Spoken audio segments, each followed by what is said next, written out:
God gave Israel the prophets, such as Habakkuk and Joel, who brought his message to his people, who prophesied and preached and warned.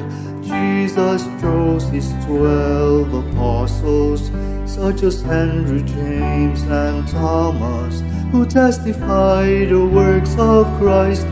To the Gentiles there was Paul. Alright? So, matutunan dito is and strength a very present help in away. May tataguan. Kumbaga yan ang kaisipan. Alright? So, matutunan dito is and strength a very present help. His servant, a man of wisdom, faith, and vision, who fulfills the great commission, who lifts the name of Jesus Christ. For our pastor, we thank you, Lord.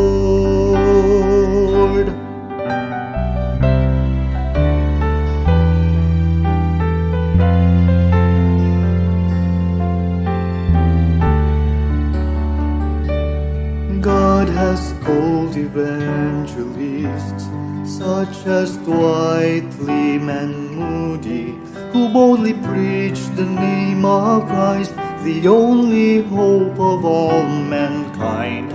God has given us a pastor to oversee the flock of God, who daily bends his knees in prayer, teaching us God's perfect way. A man who loves the Lord, preaching the living word. Let us be glad, give God honor. Blessed day everyone, and to Pastor Gong, I would like to say thank you for your endless commitment serving with the Lord and to us. I don't hope to say this enough, but I personally appreciate you very much. Pag pumunta tayong Rabig or pag pumunta tayong Jeddah, I feel more blessed and excited rather than I stay in my room. Thank you, Pastor, for preaching the gospel, and that is the most important of all. And thank you for your ministry. Not that means this is a month of appreciation. I appreciate you, Pastor Gong, but we appreciate you every single day. And I deeply sincere praying for you and for your family. God give you to us to be our pastor, and for that we're so grateful, and God bless you. Sa inyo ang pag-ibig sa Diyos at sa kapwa. Maraming salamat po, Pastor Bong, sa mga biyaya na pinagkaloob po ninyo at isineshare nyo po sa bawat isa.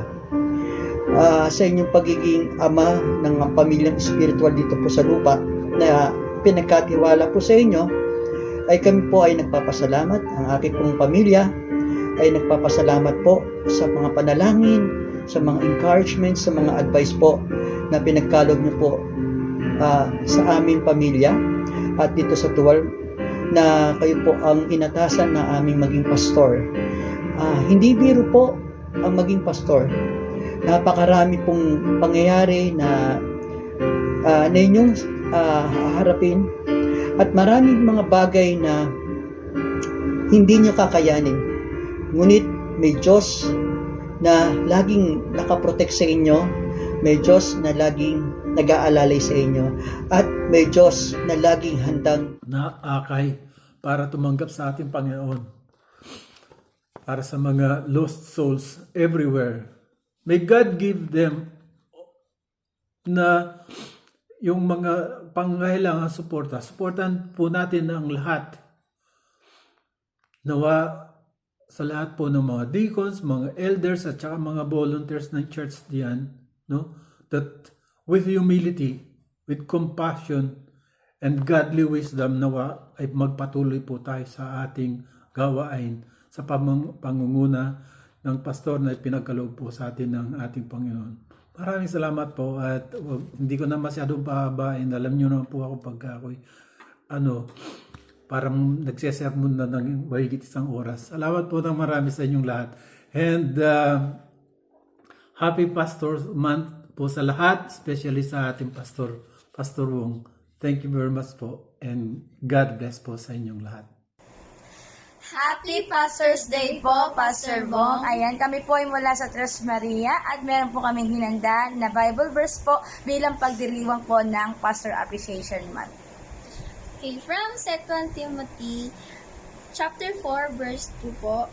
Preach the word, be instant in season, out of season, reprove, rebuke, exhort with all long-suffering and doctrine.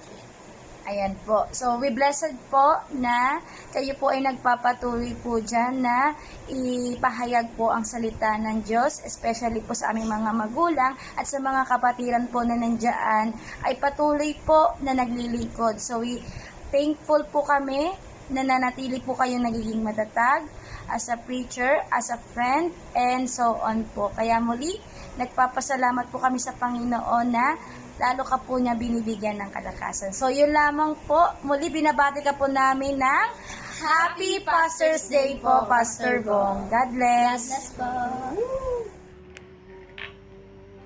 Isang mapagpalang umaga po sa bawat isa, mga kapatiran po dyan sa Jeddah.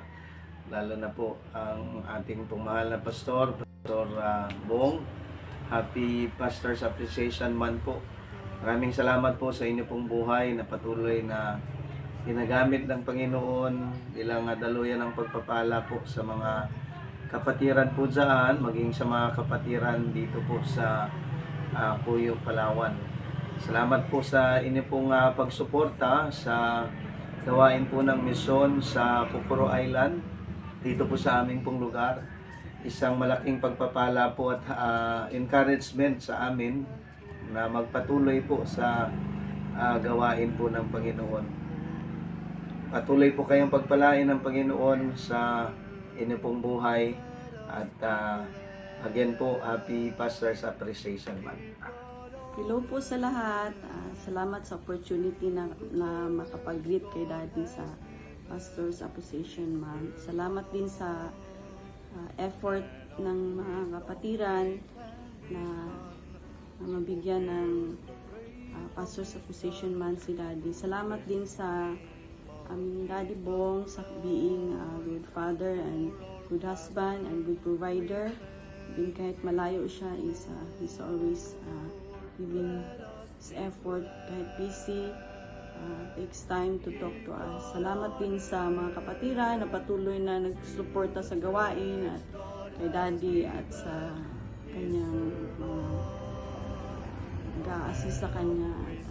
We pray na patuloy nagabayan si Daddy sa kanyang pag-lead as a shepherd sa flocks na binigay ng Panginoon sa kanya sa Jeddah at maging sa Tuwal na ministry, maging sa Rabik at stay healthy, Dad, and more joy in serving the Lord. So our verse is makikita sa Numbers 6:24 to 26. The Lord bless thee and keep thee. The Lord makes his face shine upon thee and be gracious unto thee. The Lord lift up his countenance upon thee and give thee peace. I love you. Of wisdom, faith, and vision, who fulfills the great commission, who lifts the name of Jesus Christ.